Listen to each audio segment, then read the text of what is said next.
Good afternoon. Welcome to our PosLink speaker series, the session entitled Finding Purpose in Times of Uncertainty. It's presented by the Center for Positive Organizations at the University of Michigan Ross School of Business. I'm Bob Quinn, a faculty member at Michigan Ross and one of the co-founders for the Center for Positive Organizations. Some housekeeping notes to begin with. First on technology. Today, event, the attendees are view-only participants and cannot be seen or heard. We've turned off chat, raise hand, and Q&A features. We'll include as many questions as possible that you submitted when you registered for this event into our conversation today. We've enabled live transcription services for our event. This feature can be turned on or off using the Zoom settings at the bottom of your screen. Lastly, we're recording this event and we'll post the video on the CPO website as soon as we're able. The Center for Positive Organizations thanks the Sanger Leadership Center, Tauber Institute for Global Operations, Samuel Zell and Robert H. Lurie Institute for Entrepreneurial Studies, Lisa and David Drews, Diane and Paul Jones for their support for the 2020-2021 Positive Link Speaker Series. We also thank our session sponsor, the Managerial and Organization Cognition Division of the Academy of Management, for sponsoring this virtual panel. MOC is a specialized division within the broader Academy of Management that prides itself in being a bridging division, creating opportunities for people to engage across a variety of academic topics. Now, I'd like to introduce our speaker for today, Vic Strecher. Vic is a professor in the School of Public Health. Vic is the CEO of a company. He integrates these two roles in a synergy that touches lots of lives. And the thing that you're quickly going to discover is that when Vic talks, people listen, because he's not talking from his head. Even when he's sharing his academic research, it's coming from his heart. And so we'd like to welcome Vic, and we'd like to get started today. Thank you so much. Can you hear me okay? We're so glad to have you, my friend. Great. The first question I want to ask is not about our topic. Okay. It's about our audience. Yeah. They've submitted questions. You and I have pored over those questions. And because they're passionate questions, I think we have a lot of feel for their feelings today. In addition, you have other information that's come to you recently that tells us a lot about what's going on in the world and what might be going on with our audience. So let me start out with that. As we start today, how are you thinking about our audience? What do you think they're feeling and experiencing out there? Well, thank you for that question, Bob. And by the way, I'm just going to warn you because I'm going to ask you questions too, because you're much smarter than I am. And I think maybe between the two of us, we'll come up with a pretty, maybe even some answers or two. But I'm pretty sure that both you and I saw, as you had mentioned, the word passion, emotions. We saw uncertainty in a lot of this. We saw fear in some of the questions. We saw a bit of skepticism too, but how could we be talking about something as elite as purpose when people are having a hard time with food insecurity or housing insecurity, financial insecurities? How are we talking about purpose? Where does that fit? So we've seen a lot of fascinating questions, and I can't wait to get into them. But maybe the overriding aspect of these is the emotion that comes through, unlike other talks that I've given in the past. How about you, Bob? I think that's absolutely true. Yesterday, I was talking to a school teacher. She gave an essay assignment to her 11th graders. Mm-hmm. And when the essays came back, and as she talked to me about it, she had tears in her eyes. She said, I've never felt so much loneliness. And to think about these 11th graders feeling this, she just rings my heart. Yeah. So I think you and I are talking about purpose at a time like we've never known before, at least in my lifetime. And so my hope is that we can make a very important difference in our time together with this audience. Thank Um, in terms of getting started, the questions, I said they were passionate. Some of them start out with conceptual things like, what is purpose? But almost all of them are carrying, again, some passion. Some people are saying, I'm so bored, it's killing me. And other people are saying, I am so stressed, it's killing me. you. And other people are saying, I've got big unemployment issues, huge employment career decisions to make. Mm-hmm. So, Vic, tell us, what is purpose? If purpose was a pill, what would it do for us? Yeah. Well, it's funny. It's been called transdiagnostic, and it's also trans-interventional in an amazing way. But first, let me just define it, because I think somebody asked, what's the simplest definition you can find of purpose? And a general definition is kind of an academic definition, is that it's a central self-organizing concept that helps us organize our lives. It's central because it relates to our own identity. But very simply put, a purpose is a goal or set of goals around the things that matter most in our lives, the things that we care about. And so what that means, first of all, is that we have to care what we care about, right? So, if we don't care about anything, then we can't really have a purpose. We need to have things that are important that we care about in our lives. And we even need to care about that caring process. And that's this process of finding or developing a stronger purpose means that you're thinking about what you care about the most. And then you set goals around that. And all of you in the business management fields, knows all about goal setting and the great, Locke and Latham studies about goal setting. And there are literally over 2,000 studies of goal setting. And we know when we set a goal, we tend to do better than if we just say, I'm going to do my best. So whether it's swimming underwater as far as you can, I'm going to touch the end of this pool, whether some sort of job performance, a purpose would be if you could set a goal or set of goals around the things that matter most, as opposed to waking up and saying, I'm just going to be the best person I can be, you will end up engaging more in life. And what that does then, Bob, physiologically, and the reason I'm interested in it from a public health perspective is that we know in longitudinal studies of literally tens of thousands of people, and there are over 4 or 5 studies that have shown that people with a strong purpose live longer, much longer. They're far less likely, in fact, 2.4 times less likely at retirement if they have a strong purpose to develop Alzheimer's disease within the next 7 years. Now, I know there's nothing else that we know of that does that. If that were a pill, that would be a multi-billion-dollar drug right there. We know that people with a strong purpose actually have a stronger immune system. Literally, their genes express more immune cells that are positive and like type 1 interferon types of cells and fewer pro-inflammatory cells. All of that comes in handy in a pandemic. We know that people who have a strong purpose are half as likely to become depressed 10 years later. And very importantly, and this just came out recently, people with a strong purpose are able to manage and modulate their emotions more carefully. We know that people who are depressed or who are anxious tend to have higher highs and lower lows when events happen. They swing wildly. And also there's more inertia in their emotions. In other words, if I felt bad today, I'm more likely to feel bad tomorrow. People with a strong purpose are able to regulate their emotion and create a homeostasis of their emotion more. All of those things come in handy right now. So that's why purpose is so important to our emotions and our emotional well-being.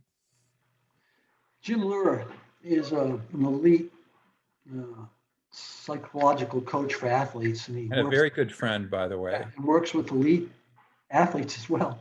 Yeah. And when they're stuck, they come to him. And the first thing he says to them is, what is your life mission? What's your highest purpose? And he says the first answer that all of them give is, I want to be number one. And he says, no, that's not a life purpose. And then a few of them say, I want to make a lot of money. He says, no, that's not a life purpose.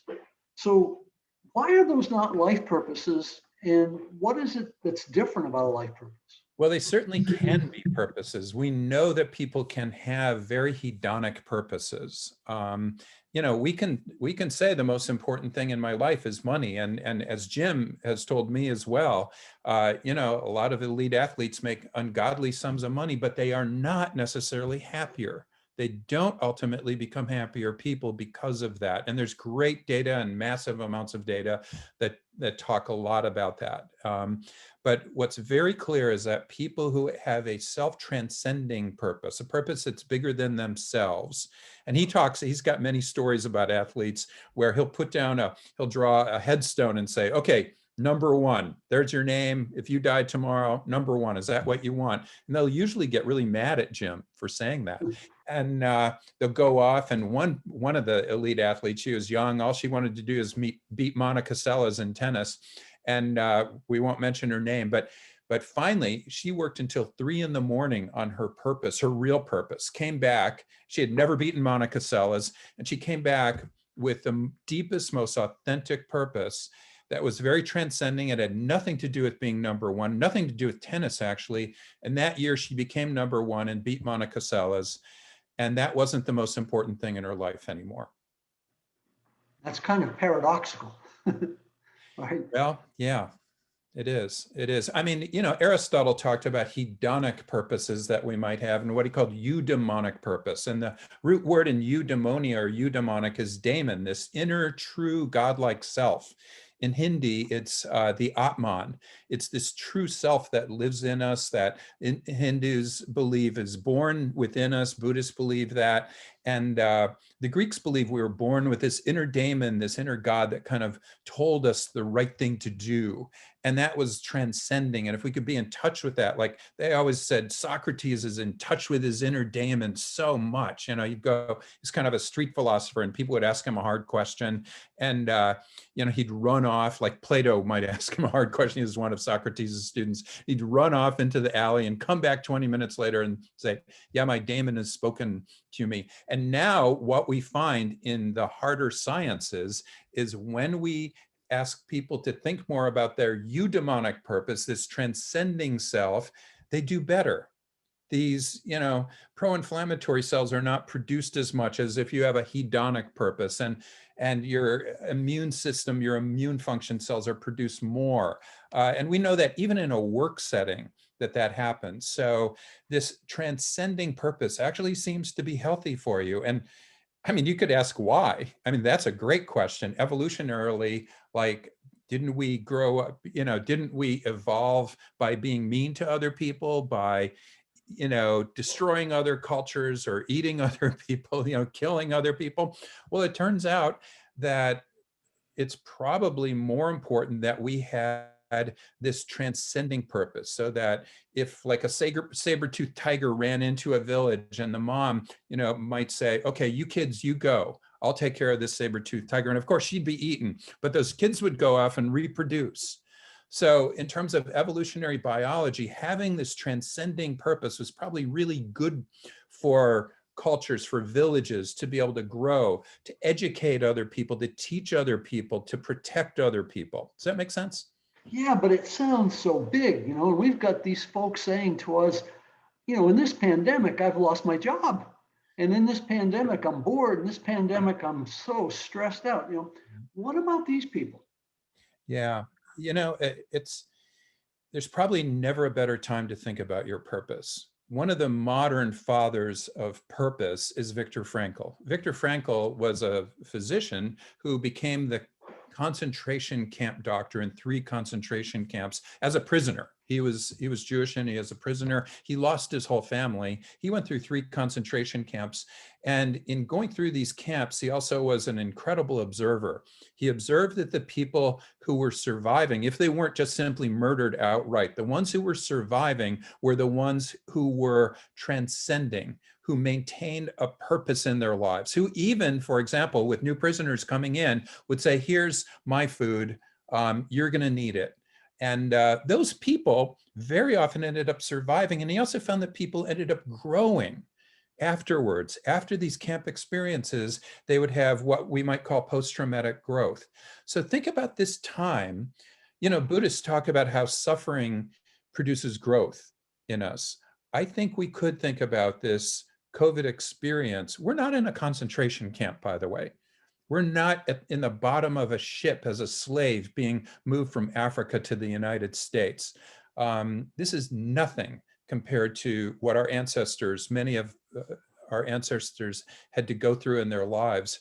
We should be able to get through this. We should be able to grow from this. We should be able to identify strengths that we didn't know we had. And I think that's very important. And hopefully we'll find new pathways around what really matters most in our lives. And what matters most forms the core of building a stronger purpose. Thank you. You know, a couple of images pop in my head. One is Picasso's statement. There are two really important moments in your life. The first is when you discover your gift, and the second is when you decide to give it away. And the notion of giving ourselves away, I think, is very linked to purpose. And we move from those ego goals to contribution goals, and we begin to function differently. Another biological finding is we begin Everything changes. Pumps oxytocin, right? Everything changes. Yeah, totally changes, and then leads to some of those things. A lot of people asked questions about the evolution of purpose. You know, I had children for the first time 2 years ago. I think my purpose has changed, and when they grow and leave the house, my purpose will change again. Does purpose evolve? What do you think about that? Yeah, imagine the rings on a tree. And early in your life, like if you're a teenager, I think it's really important, even younger than that, thinking about what's important in your life, learning how to care about what we care about. That philosophical question may be one of the most important things that we could consider. What is important in our lives? And better understanding of that. And by the way, that changes over time, just like these concentric rings. But if you maybe as a teenager start thinking about what matters most, what causes do you care about, who is most important in your life, what are the things, what if you were to die, a morbid thought for many people, almost everybody, but what would you want on your headstone? What would you want people to say at your memorial service? Those types of questions get at this idea of what do I really care about in my life? And at this early age, you're going to care differently. Then maybe you find a partner and you get together and that will change. Then maybe you have kids or you get a new job and you care a lot about your job. And so discovering things about your job that are important is the first step in job crafting and crafting a purpose out of your job, no matter what your job is. And we find that people vary over their life course in terms of the types of purposes they have. When you're retired, that's a real important time to repurpose your life. But also during times of suffering, if you lose a loved one, if you get a divorce, if you lose your job, if you get sick yourself, those are times that become new concentric rings on this tree. But I would say that the more rings you have, the more times that you can find purpose, and the earlier it is, the stronger your tree will be. You referred specifically to one of the questions was asked. This is probably the only question from the many that we received that I'm actually going to read, because I think it has so many layers to it. So let me actually read this question to you. So many people are struggling to survive due to low socioeconomic status, lack of resources, unemployment, fear of COVID, while being an essential worker, racism, classism, and other isms. It's hard to think about purpose when you're just trying to figure out how to feed your family, maybe working 2 or 3 jobs, keep the lights on, and find a decent low-cost childcare. Purpose seems like a privilege reserved for those in the top rung of Maslow's hierarchy. What does purpose look like for those who are in the bottom of the hierarchy of needs and who don't have the energy and resources to get through daily life, let alone the luxury to think about extras like purpose? Yeah. Being in public health, I've done a fair amount of work in developing countries, and in particular in Africa, and especially when AIDS was just coming out in the 1980s and early 90s. And there's a person who's a good friend of mine, James Aaron Nateway. When he was 5, he became a, quote, AIDS orphan. Both of his parents died. And he was taken care of by his grandmother in Uganda. And they were 300 miles away from Kampala, the capital of Uganda. And his grandmother walked him 300 miles to Kampala.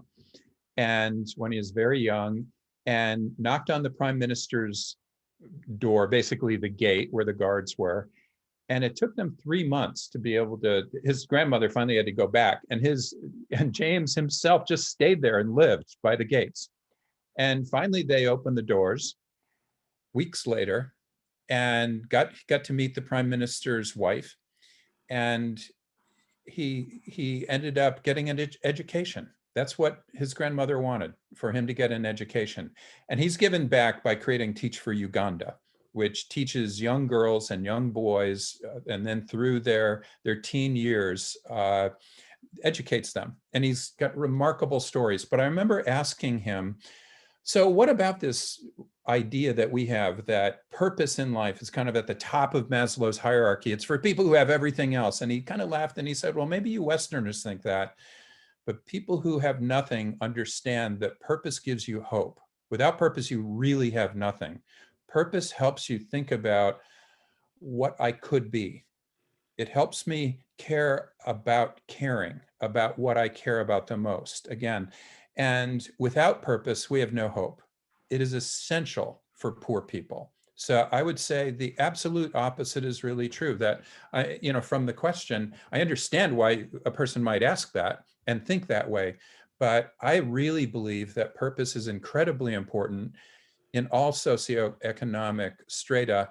And by the way, when we look at purpose by income, we look at it by different ethnic statuses and things like that. We see purpose strong in poor people. We see purpose very strong in different ethnicities. African Americans and Hispanics, we find nationally have stronger purposes than whites, for example. Purpose is important. It gives you hope. I need to comment on that, Vic. I felt these feelings welling up as you spoke. There's a couple of thoughts. One is, we have a lot of political programs on either side of the aisle, sort of designed to take people out of the slums. And we have very few programs designed to take the slums out of people. Wow. And I'll just share a personal story. I grew up on the wrong side of town. My friends did not end up teaching in universities. It was a tough situation.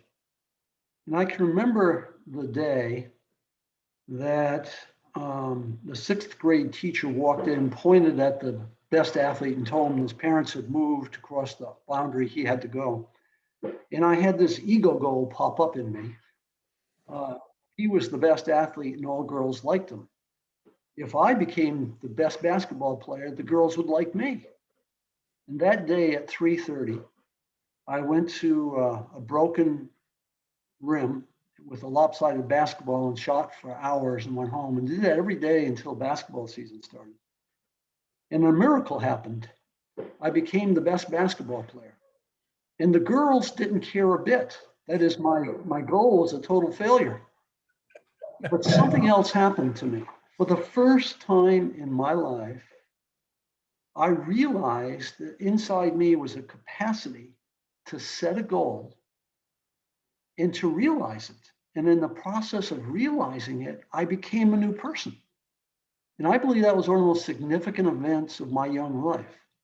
And I believe that this question, asked very honestly, and I'm not criticizing this, the reason I emphasize it is because it's so natural for intellectual questioning to go in this direction.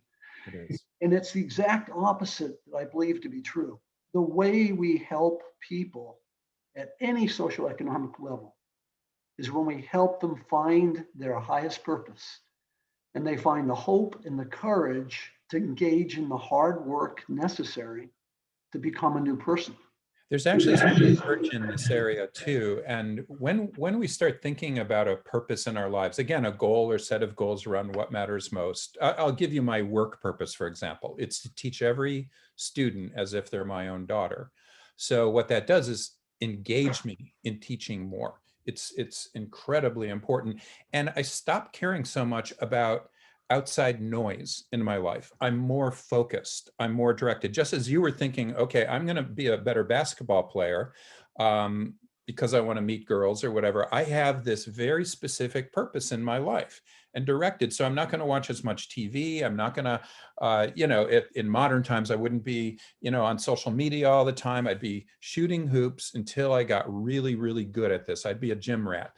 And other people, but think about this in your work life or in retirement or many other times. One of the things purpose does is focus you. And it also removes you from all the extraneous junk that's in our lives, which is increasing now. Do we really want to know what kind of dress Kim Kardashian is wearing today? I mean, who cares? I mean, I'm sure she's a very nice person, but I could care less about her, quite honestly. I care more about my students and teaching them as if each one is my own child, or about being an engaged husband or an engaged father or an engaged son.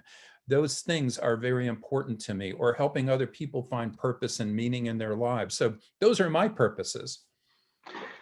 A few months ago, you and I met a wonderful woman, and incredibly talented. She was working for a well-known company, and she got stolen away by a bigger well-known company and was put at the head of communications for the entire corporation. A couple of months later, she was put at the head of a major business.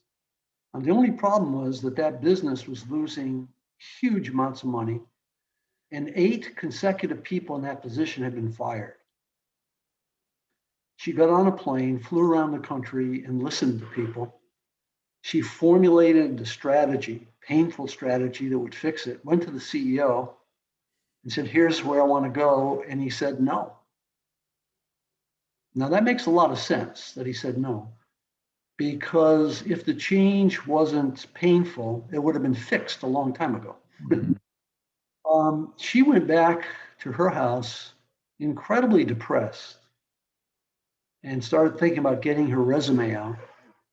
When she looked up on the windowsill where she had her purpose posted, her purpose was to fight the good fight and blow your hair back. That was her life purpose. She looked at that statement. The next day she went in and she said to the CEO, how much money did you lose last year? How much do you want to lose this year? If you have a strategy that's better than mine, tell me what it is right now. Because if you don't, this is what we're going to do. CEO backed off. They made a change. And when you and I met her, they had just turned a profit for the first time. Yeah, wow. That's a stunning story. And what it says is, when we know our purpose, it empowers us to step into uncertainty and fear and do what other people won't do. And I think that's a useful story, and it takes us to where I think. Go ahead, please. There's a colleague who now is really a good friend as well, he's the CEO of ProMedica, which is a $7 billion healthcare company, Randy Ostra. And Randy is, he ended up reaching out to me because I do a lot of work in the purpose area, and we ended up with our company Kumanu starting to partner with them pretty closely. And he came to us because he believes that people in healthcare need to have a strong purpose if I'm a healthcare provider, but also people who are patients and individuals who are using their healthcare services need a stronger purpose. And he also has been forging ahead in the area of social determinants of health. He said, you know what? The biggest predictors right now are not whether you're, taking your blood pressure medication. It's the zip code that you live in. It's the social determinants that you have right now. If you have food insecurities or housing insecurities, financial insecurities, and imagine the CEO of a healthcare company talking in that way. So he put in Toledo 2 food pharmacies, and doctors hand out prescriptions for free food to these food pharmacies. If you have food insecurities, if you have financial insecurities, you can get a prescription to a financial counselor. I mean, imagine that idea. That is so radical for the CEO of a healthcare company to be thinking about that. And they have grown like crazy. and he has this bigger overarching purpose. Now, he's a very religious person, and he said publicly, I'm not divulging anything, but I've asked him, do what is it from your religion? He says, I think I'll be judged when I die. I will be judged by my maker. And I need to have a strong transcending purpose in my life, which, brings up another question. Do you have to be religious to have a purpose? And I don't think you do. I know a lot of atheists who have amazing purposes. Paul Newman was an atheist and he had a great purpose. Einstein was an atheist and he had an amazing purpose. But, religion and purpose are actually quite deeply connected as well. You just illustrated a point that I think needs to be emphasized. The moment an individual or an organization has a higher purpose, they immediately deviate from convention. Yes, That story about that company, they're now doing things other companies would never do, right? Right. Because the purpose takes them to an uncomfortable place where they're contributing. And that initiates dynamics. An individual person separate from an organization who has a higher purpose violates the norm. The woman stays in the village and gets eaten. Yeah. So the children can live, right? That is not normal behavior. Right. That's what purpose does. Now that kind of brings us to the transition point. We've been talking about individual people mostly. We just now start talking about organizations. Yeah. What in the world would higher purpose do for an organization? Well, imagine, I'm pretty sure you think in this way too. I like to think about an organization as an organism. So it is an organism. It's a complex organism, but it is an organism, and an organism can have a purpose.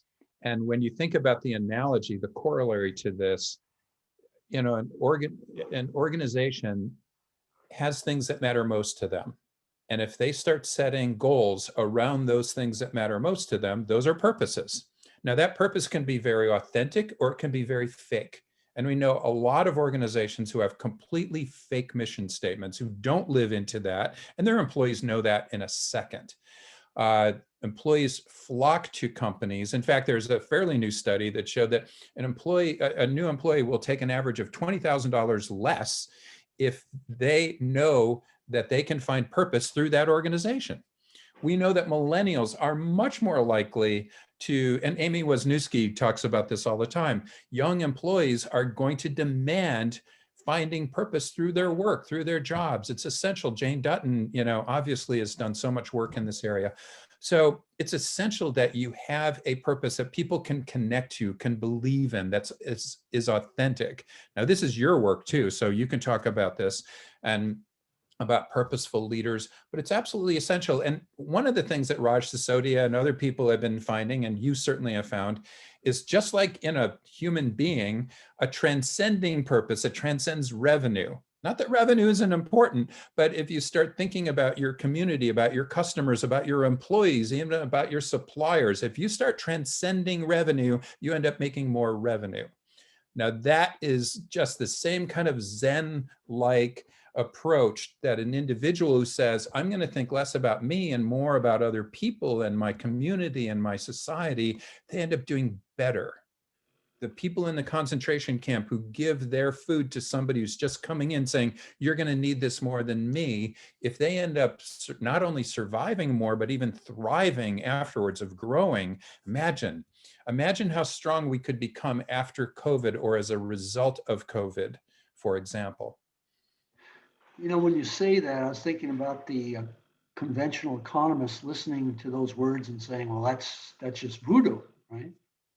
But we know why it works. There's a mechanism underneath there that explains it. And that is, when there's a higher purpose and the people are, and it's genuine, when it's authentic, key word.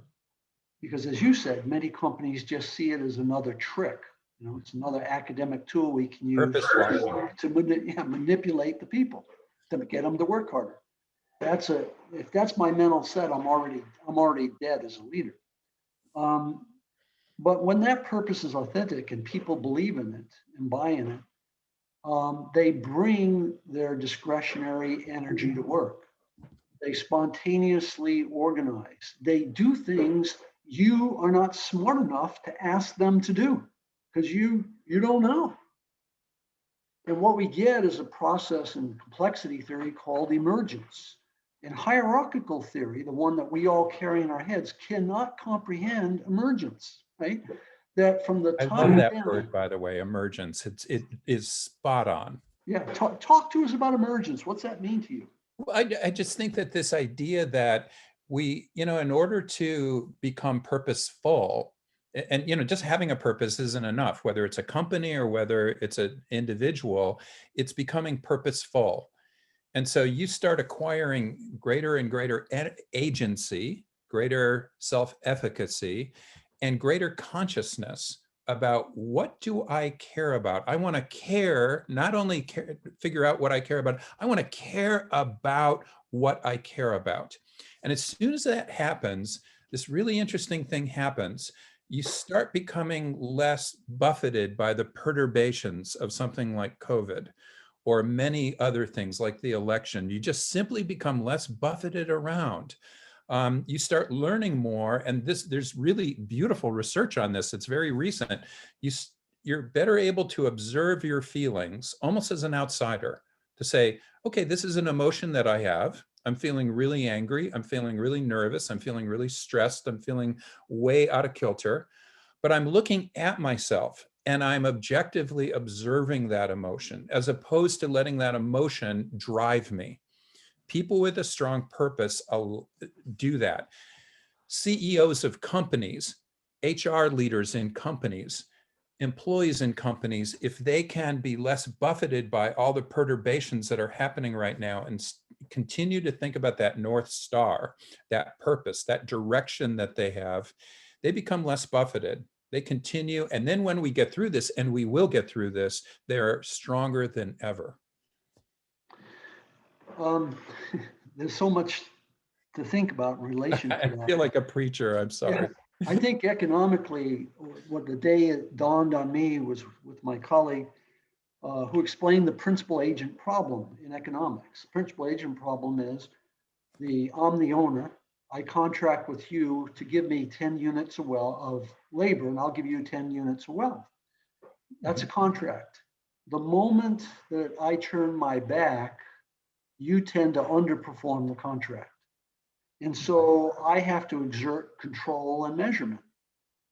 And that's the solution to every managerial problem. When the people are deviating, get better control systems. They look at that, find a way to blow up the control system. You say, look at those bad people. I need more control. Pull their autonomy away from them, right? See what happens. The vicious cycle goes on and on and on. That is the economic solution. We did a mathematical model, and we introduced higher purpose to a conventional organization. The change that took place is the agents, the employees, all became owners. Mm-hmm. They became principals rather than agents. And that is what you were just talking about, intrinsic motivation. It's coming from the inside, not the outside.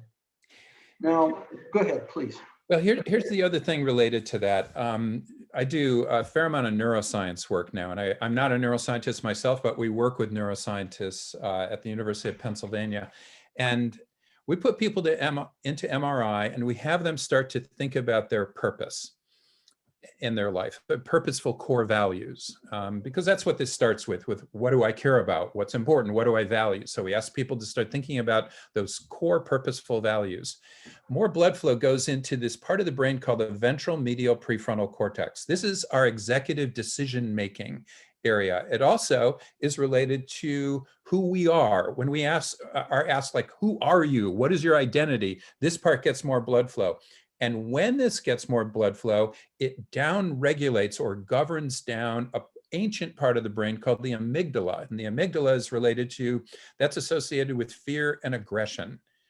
Now, I think actually, and so when we think more purposefully, we're better able to manage that emotional fear and aggression center, which is perfect. When COVID comes, we don't run to the grocery store and strip the shelves of toilet paper and buy, AK-47s and pull all our money out of the bank. We are more modulated and homeostatic. A company has a ventral medial prefrontal cortex as well. It has a decision-making component to it. It also has a fear component. So you want to make sure that you're really working and addressing this part. By the way, though, anecdotally, this part of the brain right here, you know, that dot that Hindus put right here, this is where the Atman lives, which is amazing, because just go in half an inch and that's where your ventral medial prefrontal cortex is. So much said right there. 2 points. One, in organizations, we constantly live in fear. Yeah. The CEO raises an eyebrow in a meeting. We all respond. We go into fight or flight. Yeah. We're underperforming all the time in organizations. Then you talked about decision making. I was in a company in Ohio, and a mid-level woman made a statement. She said, "This morning I was in a meeting with my boss, and he said, we're going to do X." And I said, "No, we're not. We're going to do Y. We're not going to do X." And he said, "What are you talking about?" And she said, "That's not the purpose of this company." Wow. And the boss said, "Oh, thank you so much." Right. Now, at that moment, as she told that story and everybody focused on her, the CEO leaned in and he said to me, "Do you see? Do you see the point? When the highest purpose is the governor of every decision, the arbiter of every decision, then everybody's empowered. Then you have emergence, you have alignment. That's when you get transformative cooperation." You're not as afraid. Exactly. When I talk to a conventional executive, a conventional business student, this is mysterious to them, right? It's outside that left brain logic. Now, this is not illogical, it is scientific. Well, and a scientific question too is, can you actually improve people's purposes? And we have found very clearly in Kumano, our company, but also that there's literally dozens of studies around the world that have shown that people's purposes can actually improve. And when you see an improvement in purpose, you see things like depression going down, you see loneliness going down, you see greater connection, you see greater homeostasis of emotions.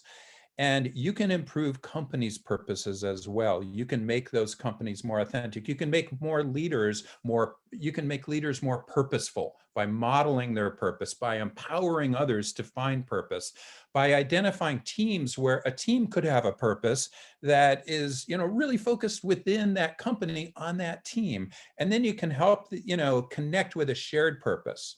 We found recently in a national survey, we now have a relationship with the Harris poll, and we have the Harris Kumano Purpose Poll that's going to go out quarterly now, and we just finished it in early October, and the results were shocking.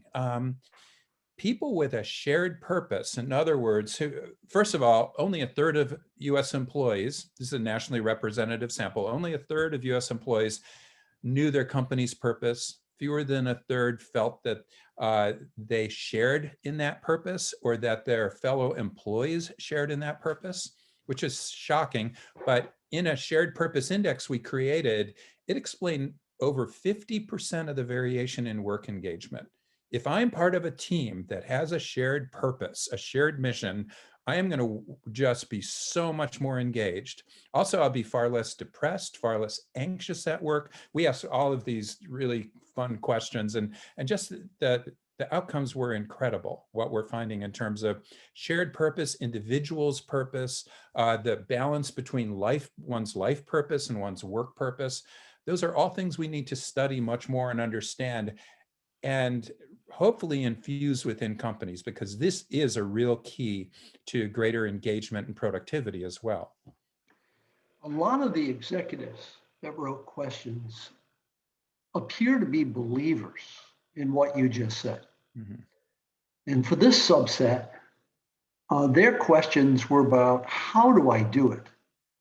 And they began to list various issues that they confront in trying to build a purpose-driven company. And I could read that long list of issues. But let's focus at sort of the top of that process. As you work with executives trying to build purpose-driven companies, what are their biggest challenges? What's the hardest thing for them to do? And what can we share with them to help? Well, one thing that is not simple necessarily is to convey the facts and science that having a purpose, having a direction in your life, is having these goals around the things that matter most in your life and at work is going to create a better life. It's going to engage you. It's going to turn a black and white life into color more. You're going to be much more engaged on average anyway. And so that's one thing, to try to convey this as a scientific construct. Imagine something like stress in the 1940s or 50s. People would go, stress, what is that? Well, now, of course, stress is a commonly used term. People understand it. They can nearly put their finger on this word stress. The concept of purpose isn't quite there. But as people, and we have pioneers who really do understand it, and they are really succeeding in their companies. But as we start helping these senior leaders understand purpose, understand the science of it, and then help their employees engage in it, along with their individually as well as with teams, and understand how to engage in it, how to be a more purposeful leader, how to build more purposeful teams, and how to help employees find and direct their purpose so that they get so much more out of their work and more out of their life. Those are the challenges that we face, and that is something that we now do on a regular basis. Let's focus on some specifics on that. Yeah. A CEO says, Vic's saying stuff I believe in, so I need to do this. Yeah. How do you find the purpose of an organization? Well, I think that's a great question. And maybe you can help answer that as well, because you think about this an awful lot, this higher purpose in organizations. One of the ways I want to think about it is starting with employees. I really think that it is important to find out why people are working where they're working. So that is one part of this. Another is to start thinking about, why are we here? What matters most? What do we care about in this organization? If your purpose is simply to make money, you will probably not make as much money. So maybe getting off of that, route, and start thinking, what do we do that's bigger than just making money? And trying to elaborate on that and trying to set a goal around that. Making sure, though, that your employees are connected to that, to me, seems like a really important first step. How about you? What do you think, Bob? I think that's right on. That is, you don't lay the purpose on the people. You find the purpose from the people. Deborah Ball was the dean of the ed school at University of Michigan, a very young dean. Mm-hmm. And she had to follow her instincts. And what she did is she interviewed every person in the ed school and asked exactly what you just said. Mm-hmm. What did they think the purpose was? And she said 90% of what each one said was garbage. Mm-hmm. But 10% of what they said were gold nuggets. Mm-hmm. She took each gold nugget and went to the next one and to the next one, and she began to sift out the gold. Wow. When she was finished with that process, it was clear to her there were three purposes for the ed school. And when she announced what those were, several people left. And that's almost always going to happen. Mm-hmm. But people all over the country were suddenly attracted to the ed school, who were attracted to those purposes. And in a very short time, that school started to turn around. Well, what did she do? She built from the ground up by listening and feeling. Mm-hmm. It's very hard for executives to process that notion. Yeah. Okay, here's the second one. Authenticity. How do you make a purpose authentic?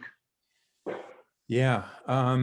Well, I really do think that a great purpose, whether it's in an organization, whether it's a team within an organization, or whether it's an individual, starts with what matters most. What are your core values? What do you care about the most? What's most important? Those are the things that you begin with. Once you know that, for example, I thought long and hard about when I went through an issue in my own life. I thought long and hard, why am I working right now? And I started thinking, I'm working for my students. I love research, and that's really important, but I love teaching. And my students are the most important thing. So I then applied a goal around that. And once that happened, my teaching changed significantly. It was this light bulb, this VMPFC, this ventral medial prefrontal cortex just said, I'm going to be fearless. I don't care what other professors say. I don't care what administrators say. I only care what this is saying, this purpose in me, because I am totally directed toward teaching my students. Then I started walking to work more. I started trying to eat better. I started meditating every day. I started trying to sleep better. I did things not for me, but for my students. Think about that in an organization. You start pulling out the stops to make sure that you are going to work toward that purpose. It's interesting. There's an enormous body of hard research that supports exactly what you just said. We know that transformational leaders, people who take us where we've never been before, have three characteristics. The first is called idealized influence, and that's basically selflessness. I'm married to the good of the system, not to my ego. The second is individualized concern. I know and understand the needs of every one of the people in the system. The third is inspirational motivation. I tie the people to some future they believe in. And the last is intellectual stimulation. It's a lousy term. Yeah. What it really means is I don't tell you what to do, I ask you questions. I constantly stimulate you to think, to build your own agency and make your own decisions, self-empower. Now, that is not one study. It's hundreds and hundreds of studies across many cultures.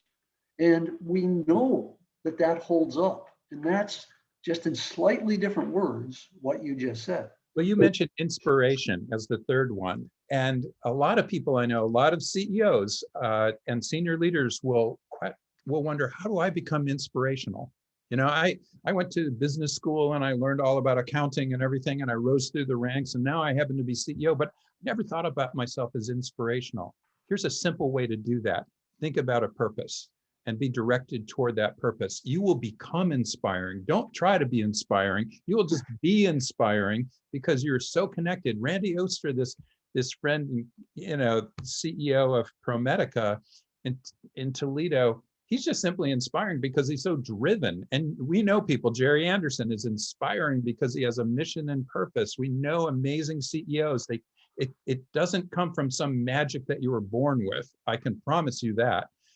It comes from having this very strong transcending purpose, and people will follow you over the hill.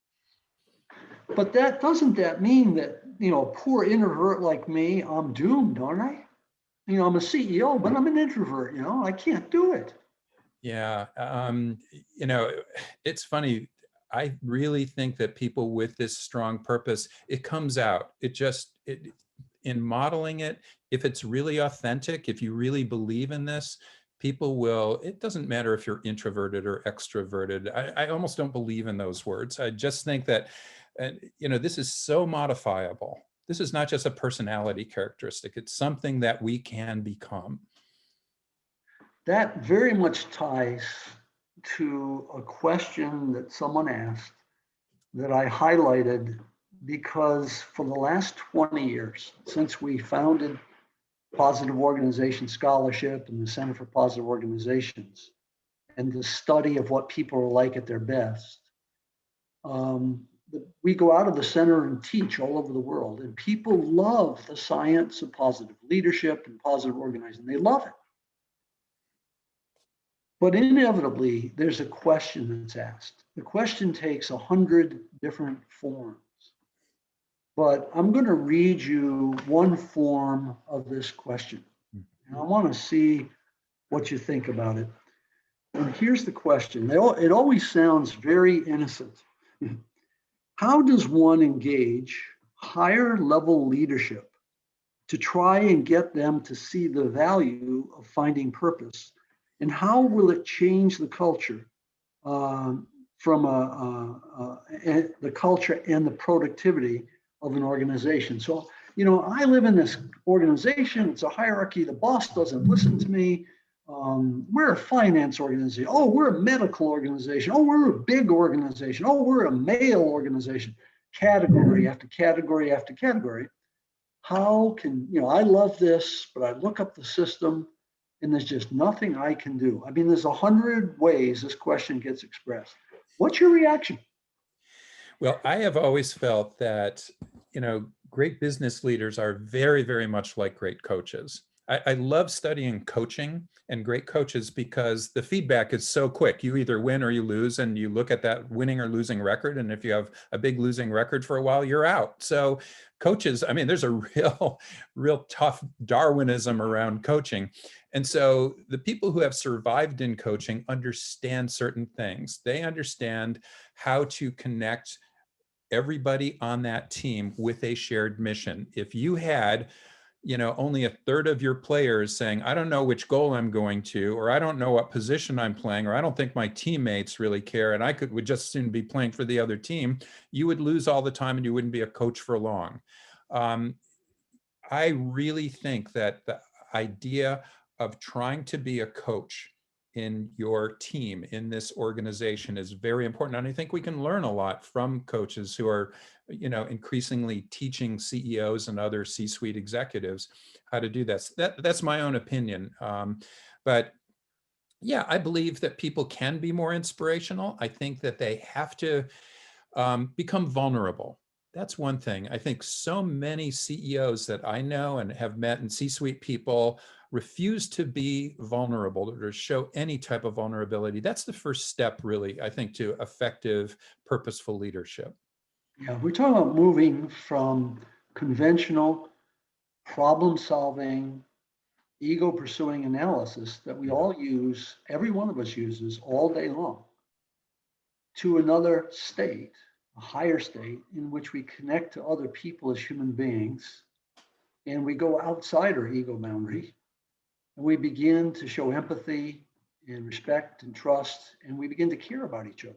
Now that leads, I think, Calm in a Storm. There's a great book by Tracy Kidder, The Soul of the New Machine. And it started with a person, a CEO of a company, and is at the bow of his ship, and a huge storm was coming in, and all of the people on his boat were really nervous, and he was rock steady. And people started just simply believing in his confidence. And that is, we're going through that storm right now. We're going through a COVID storm. And so the C-suite executives, if they're not calm, then you're lost. And also, that boat had to have a harbor. It had to have a direction it was taking. And if you don't have that direction, and if you're not just diabolically focused on that direction, on that purpose during the storm, you will get lost. Everyone is going to follow you if you know where you're going, and you can explain to everybody that that is where you're going. Then you'll have everybody, literally growing through this time. Then they'll get out of the boat, after the storm, going, wow, I can sail in anything now. That's called post-traumatic growth. And the beauty of that is, in that crisis, we don't know what we're doing. We have a purpose, we have a vision, we're going to go towards that. But the only way we can get there is if you and I are sharing everything we have, and we're learning together in real time. Yeah. And that may be a great image. We're out of time. Vic, I want to thank you from the bottom of my heart. You did just what I predicted you would do. You talked to us from your heart as well as your head. Thank you. I think we had great feelings about this session when we were preparing for it, for the audience, for the time we're in. And I think both of us believe that what we've talked about today is the beginning of one of the most important endeavors you as a listener could ever think about, and particularly at this point in time. So thank you to all of you who've spent your time with us today. We will email all of you in the next few days a link to the video and a full list of resources that we've curated for you and that we think that you can use. And it's a wonderful list of resources, and a varied list. A goodie basket. That's right. So this is our last pause links for the calendar year. And we very much look forward to having all of you with us again next year. And from both of us to you, we send you our best wishes and an invitation to focus on higher purpose personally and collectively in a time of great crisis. The people around you need you to do it. Thank you so much. Thank you. Thank you, Bob. Thank you, Vic.